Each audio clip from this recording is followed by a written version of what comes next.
haweenka danyarta ee ku ganacsada suuqyada ku yaala magaalada Boorama ayaa cabasho xoogan ka muujiyay cashuur kordhinta hortale ku soo kordhisay dawladda hoose ee Boorama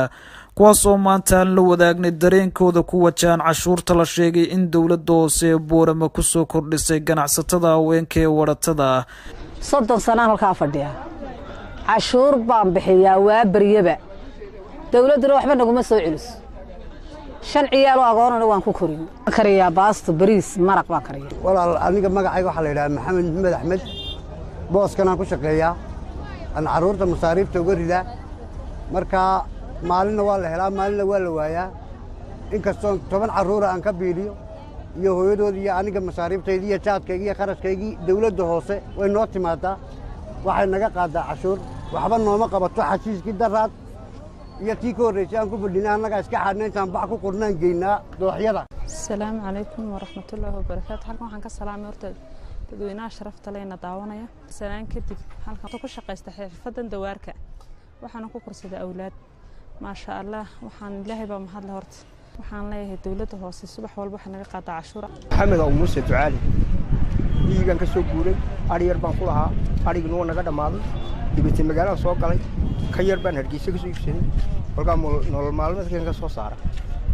caruur baan ku koriyaa barashada kuma darina mid baa magaraysa barasho ku jirta shaqan la leeyahay waxaasan u iibinaa waxaasan caruurta ku masaarifaysanaa aqoomahan ku masaarifaynaa dawladda cashuur bay naga qaadaa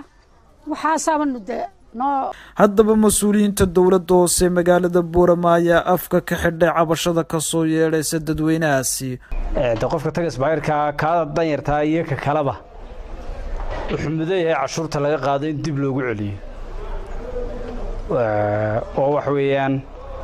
miisaaniyadda marka sanadkii aan qorsheynayno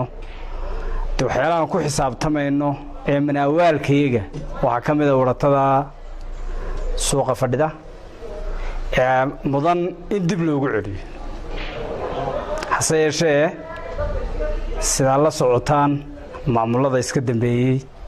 khasatan maamulkan hadda ugu dambeeyay aragtaan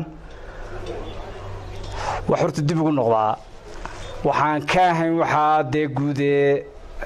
ama dariiqyada oo iyaga laftooda sidii loo baahnaan ugu noqdo waa Anyaala Saciid Cabdi SBC TV Boorama.